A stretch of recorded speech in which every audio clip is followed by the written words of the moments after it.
verse 2. And suddenly, there came from heaven a sound like a mighty rushing wind, and it filled the entire house where they were sitting. I want to draw your attention to this fact. Suddenly, they said as they were in there praying, something happened unexpectedly. They heard a sound. I feel the Spirit of God. They're in there praying, and out of nowhere, 10 days later, they hear a sound like a mighty rushing wind. I want to draw your attention to the word mighty.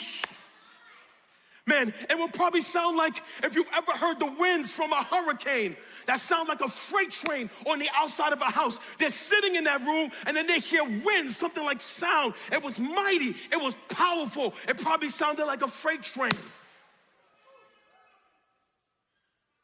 They said it was like a rushing wind, Luke wrote.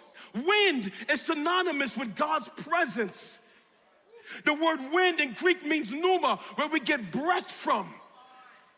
It was God who made a man from a lump of clay, and then with pneuma, he breathed into him the breath of life.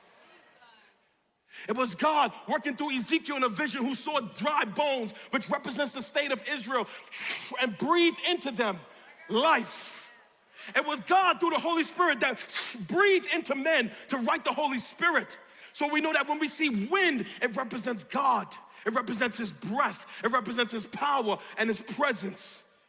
And it said they heard that sound.